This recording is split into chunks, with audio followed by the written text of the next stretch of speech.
Kita memang sudah ada sebenarnya pangkalan data miskin tegak.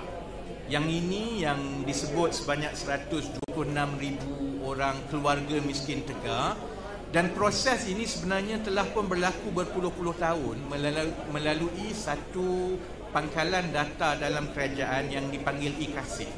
Proses ini adalah proses yang bermula di peringkat akar umbi. Maksudnya ketua kampung ataupun penghulu apabila mereka kenal pasti ada kumpulan miskin tegar dalam kawasan mereka, mereka akan bawa ke pejabat daerah. Pejabat daerah akan siasat, akan sahkan dan mereka masuk ke dalam IKUTI. Dan sebab itu, antara syarat utama untuk mendapat bantuan kerajaan ataupun zakat dan sebagainya sebelum ini adalah mesti berada di dalam IKUTI. Itu yang kita sebut tadi bahawa kerajaan sekarang berada dalam proses untuk memutihkan dan menambah baik. Contohnya seperti yang Yang Amat Berhormat Menteri Besar Negeri Sembilan sebut tadi, ada satu keadaan yang mana apabila penerima sudah berada di dalam senarai itu selama 10-15 tahun, mereka tak nak keluar kerana mereka terus dapat bantuan dan sebagainya, kan. Pada masa yang sama, proses ini juga perlu dipercepatkan kerana dengan COVID dan juga cabaran ekonomi, semakin ramai sebenarnya yang telah tergelincir masuk ke dalam miskin tegar tetapi mungkin masih lagi berada di luar pangkalan data kerajaan. Sebab itu, kita ambil pendekatan sementara kita sudah ada senarai sasaran kita 126,000 orang keluarga, kita juga nak buka kepada orang ramai supaya melihat di sekitar mereka kalau ada keluarga yang begini untuk didaftarkan. Kemudian kita akan uruskan proses pemetaan dan juga pengesahan itu di peringkat kerajaan. Soalan lagi? Ya? Ya.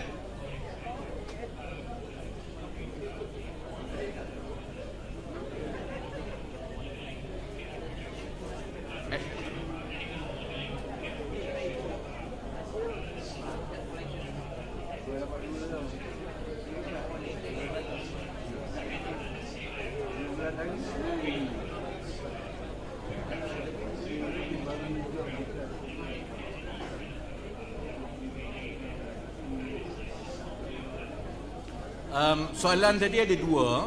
Pertama, apakah kerajaan telah pun menjalankan modeling pendapatan untuk mengenal pasti peserta-peserta ni berapa pendapatan bulanan yang mereka dapati. Kita telah pun jalankan modeling awal itu. Cuma kalau lihat kepada tiga kumpulan tadi yang melibatkan usahawan tani ni, dia mengambil masa yang lebih panjang untuk mendapat tuaian pendapatan. Gestation period for agro-related activities is longer because it depends on the crop. The soonest you will get one harvest is most probably 5-6 bulan, kan. Jadi kita dah ambil kira bantuan untuk tempoh 24 bulan, dan bantuan itu kita masukkan dari segi penyediaan tapak, penyediaan infrastruktur, latihan dan sebagainya, termasuk juga dengan allowance bulanan sementara menunggu hasil tuaian itu berlaku. But on average, kita sasarkan mereka mendapat lebih RM2,000 ke atas secara average tiap-tiap bulan. Jadi kalau usahawan tani itu sementara menunggu harvest mereka, mungkin bulan pertama, bulan kedua,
RM400 sehari. Kalau margin, kita ambil margin penyediaan itu lebih kurang 30%, so you get lebih kurang RM100 lebih sehari bersih. Kalau sebulan, kalau boleh kekalkan jualan seperti itu, they will get more than RM3,000 per month. Untuk yang ihsan, operator yang mengawal selia kemudahan kerajaan seperti tandas awam, pejabat dan sebagainya, mereka mendapat pendapatan dari dua sumber. Satu daripada kutipan harian yang orang bayar untuk masuk tandas ataupun kelengkapan kemudahan yang lain. Tetapi kalau tidak mencukupi, kerajaan akan tambah supaya pendapatan bulanan mereka RM2,000. So it's RM2,000 baseline, kerana garis miskin tegak ialah RM1,900. So you want to bring them out. Tetapi cabaran kita ialah memastikan perkara itu berlangsung supaya mereka memang dapat jana RM2,000 ke atas tiap-tiap bulan. Sebab itu kita perlukan 24 bulan ini. Soalan kedua tadi ialah kalau contohnya peserta ingin mengusahakan tetapi mereka tidak ada kemahiran. Ini terbuka kepada contohnya golongan B40, kepada miskin tegar, tetapi juga contohnya kepada graduan yang mencari kerja. Itu yang saya sebut tadi, untuk kita mengurangkan migrasi perpindahan anak muda, termasuklah yang berkelayakan daripada luar bandar ke bandar. Ini adalah satu program yang memang mensasarkan kepada mereka, kerana mereka akan diberi latihan. Kita anggap semua yang menyertai ini memang ada kosong pengetahuan. Malah berbeza dengan program-program sebelum ini, segala kemudahan dan teknologi dan juga infrastruktur itu disediakan oleh kerajaan. Untuk peringkat awal, mereka kena baja sebab kena baja setiap hari.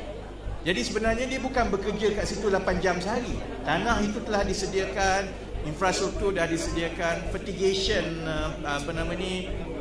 dia panggil apa yang dalam polybag tu dah disediakan semua. Cuma yang harian mereka kena buat, mereka kena sembuh baja. Jadi sembuh baja itu mungkin dalam 2-3 jam sehari, dia dalam tempoh 5-6 bulan itu, kerana pemasaran dan sebagainya itu diuruskan oleh kerajaan. Kita menghubungkan dengan syarikat-syarikat peruncitan yang tadi menjadi rakan strategi kita. Tapi harapan kita, mereka akan mempelajari mengenai teknologi dan juga ialah asam garam menjadi usahawan tani ini. Dan the learning curve itu mereka akan jadi lebih baik daripada awal sehingga mereka harvest, kemudian mereka mulakan kali kedua dan kali ketiga. Dan oleh kerana mereka tergolong di dalam koperasi, maka latihan itu juga akan diberikan. Kita akan bekerjasama contohnya dengan pertubuhan peladang. Ada pertubuhan peladang yang memang cemerlang dari segi latihan. Mereka akan diberi latihan dan sebagainya. Malah mesej saya kepada anak-anak muda yang graduan, kalaupun mereka tidak masuk dalam kategori B40 contohnya, mereka boleh jadi usahawan tani, mereka boleh mendaftar, kerana kita boleh padankan mereka dengan program-program lain yang kerajaan ada. Cuma berbeza, contohnya kalau saya baru keluar universiti, saya nak cari tanah 10 hektar, saya nak tanam, saya nak buat sendiri semua. Proses itu payah sekarang sebab you tak tahu tanah kat mana, nak pergi kat mana. So you have to start from scratch. Yang kita ada sekarang, apabila kita buka pendaftaran kepada semua, termasuk kepada mereka yang bukan B40, kalau ada yang berkelayakan, kita boleh padankan mereka dengan program yang sedia ada di dalam kerajaan untuk tujuan ini, tetapi bukan untuk miskin tegar. Harapan kita ialah untuk kita mempercepatkan penglibatan rakyat Malaysia di dalam usaha tani setempat, because only when you have the economies of scale, then you can start having the high move to the next focus, which is IoT, teknologi pertanian dan sebagainya.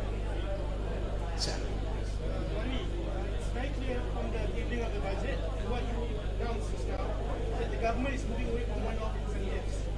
But my question to you is, politically, while all these things have to wait for federal cycles to come into effect, politically this will cost the government?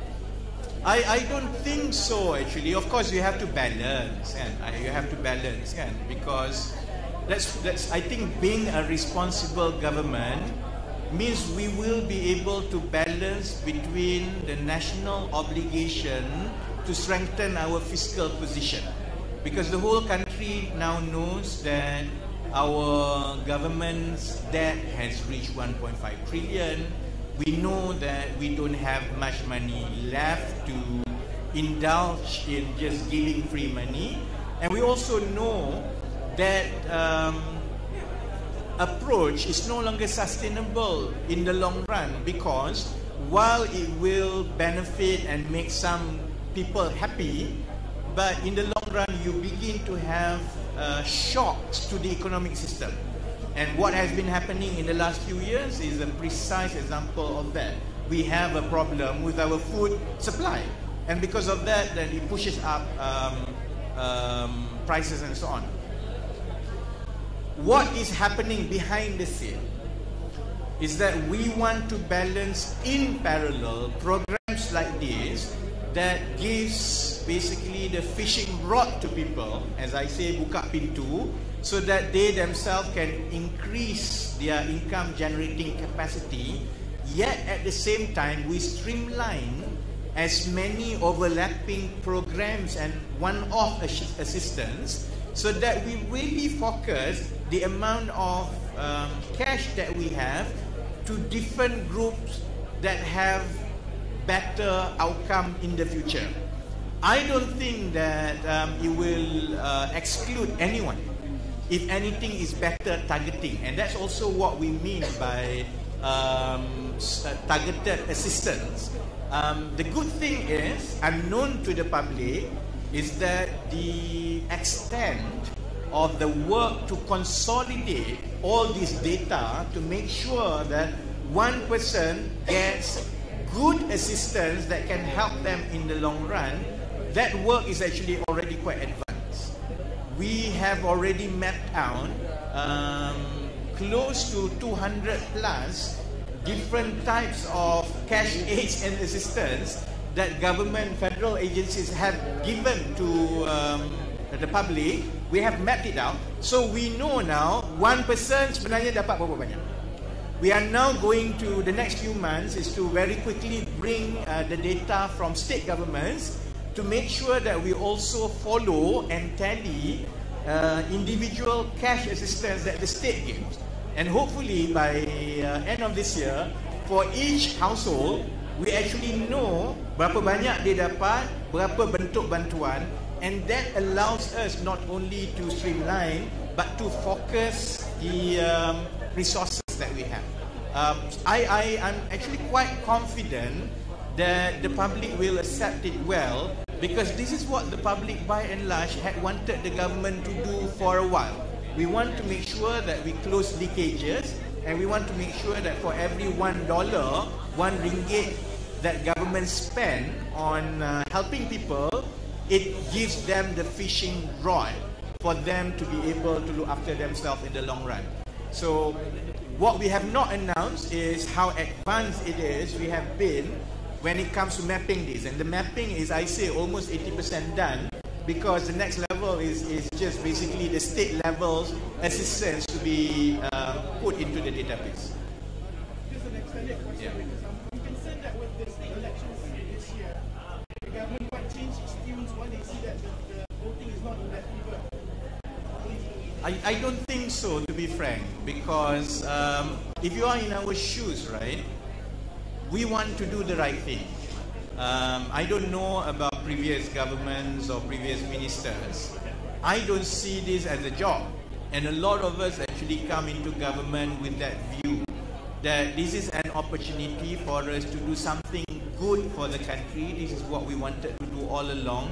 We have this one window to do it, and any structural reform takes some pain in the beginning. So I think, and we know enough that, you know, the gestation period will be the first 1 or 2 years. So we don't want to repeat previous administration's mistake of trying to, you know, do quick gains but prolong the structural issue. the best that we could do, and that's basically our challenge, to try to balance both. That so long as we make sure that we take into account, the situation the public has to go, so that we don't do it abruptly. At the same time, behind the scene, we build all this infrastructure and policy, robust policy framework, that after 2 years, hopefully, then we will start seeing good results. So we have a 5-year window, and I don't think that we want to,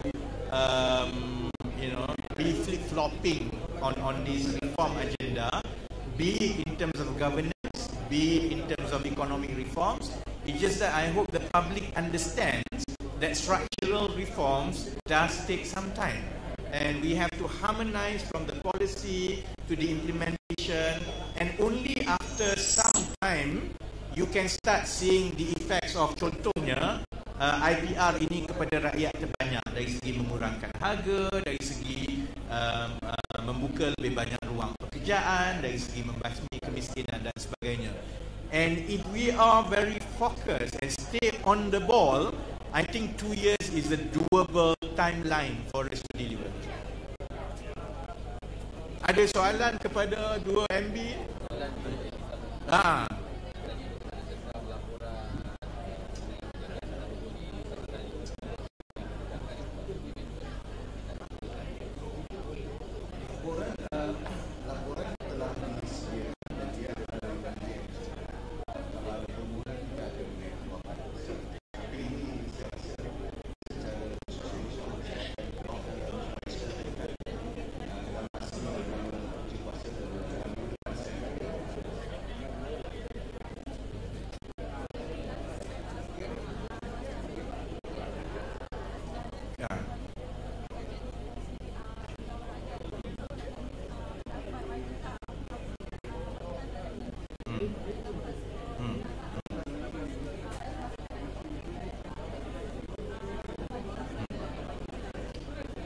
Kalau ahli politik, tindakan dan keputusan itu semata-mata untuk meraih populariti, saya lebih baik masuk dalam gegar-berganza.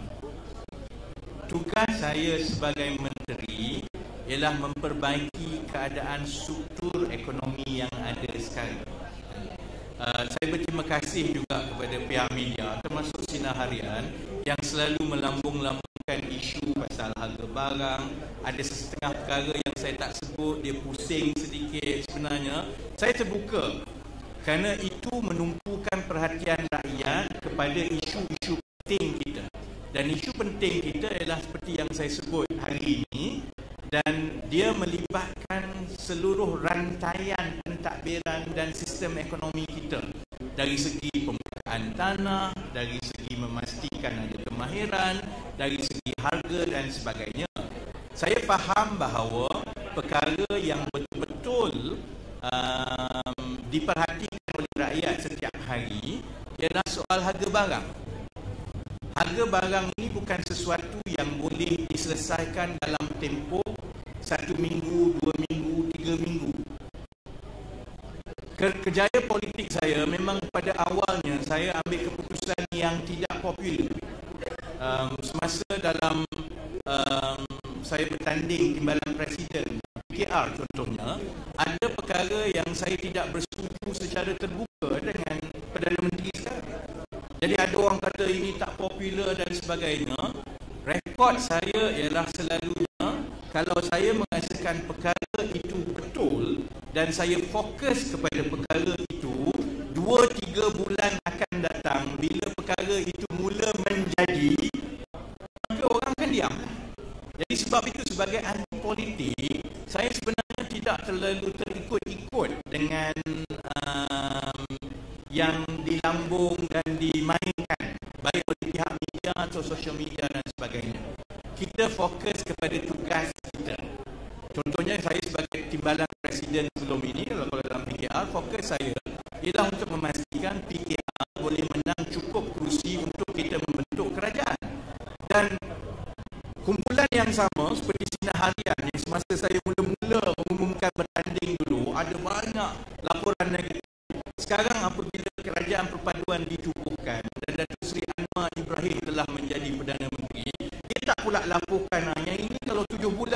lepas, ini ialah mengikut perancangan dan pendapat yang Rafizi sebut dahulu. Tak boleh ada kemah besar, fokus kepada mendapat kursi paling banyak dan sebagainya.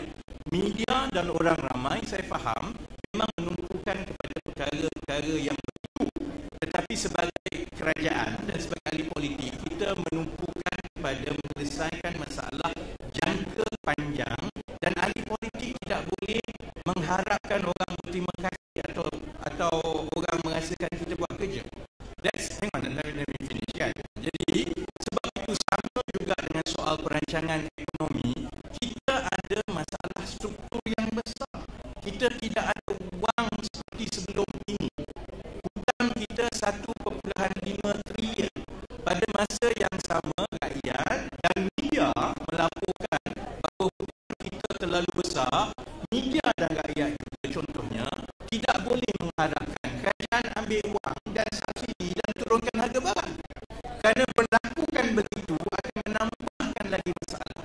Jadi sebab itu untuk kita menurunkan harga barang, kita mesti mengatasinya dari segi perbekalan dan juga permintaan. Dan perkara ini dia melibatkan orang ramai. Orang ramai untuk berubah sikap itu memang mengambil masa. Contohnya, apabila kita perkenalkan penjualan makanan pada harga RM2 di vending machine, akan ada yang kata tak sedap lah, tak itulah, inilah dan sebagainya. Tetapi sebenarnya memastikan ada pilihan kepada orang ramai supaya makanan yang sarapan, tengah hari dan sebagainya pada harga RM2 itu lebih baik daripada terpaksa membeli makanan pada harga RM8 kerana tidak ada pilihan. Jadi segala yang kita rancang ialah bentuk sederhana dan jangka panjang, dan ini juga bertepatan dengan semua tindakan dan dasar kerajaan yang lain. Saya yakin bila sampai masanya, insyaAllah rakyat akan kurang bercakap masalah itu sudah tidak menjadi masalah.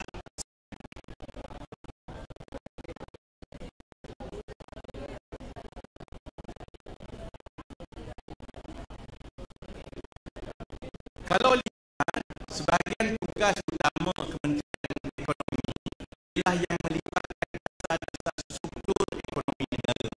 Dasar ini ialah melibatkan dasar ekonomi yang merelasi pelbagai kementerian. Sebab itu fokus kita ialah untuk kita menyelaraskan dasar-dasar ada dari Majlis Sidang Ekonomi Negara. Contohnya, tadi ada yang bertanya saya tentang subsidi besar. Itu tugas, salah satu tugas Kementerian Ekonomi lah, untuk kita memastikan bila kita nak subsidi besar, infrastruktur semua itu ada supaya tidak ada yang tertinggal dan betul bersasar. Bila kita berjaya melaksanakan subsidi besar, itu akan menjimatkan sejumlah peruntukan kerajaan supaya ini boleh dialihkan kepada sektor-sektor dan kumpulan-kumpulan yang diperlukan. Yang saya berhati-hati, terutama dengan pihak media, kerana media akan ada perancangan tiap-tiap hari. Sebenarnya sebagai kementerian, tugas kita ialah mengimbangi di antara perancangan dasar jangka masa panjang yang dilaksanakan oleh agensi-agensi. Jadi saya berhati-hati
of what people say now, because governing is at the end of the day, you have to solve the problem. And the matter of fact, people will say we've done it together. How we did it.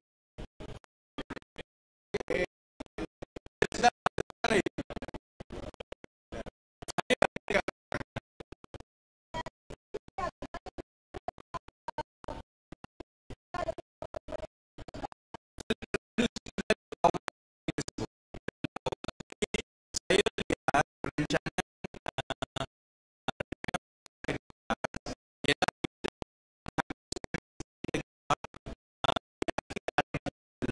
itu di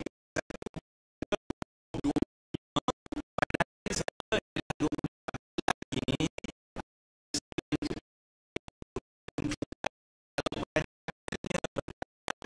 kita boleh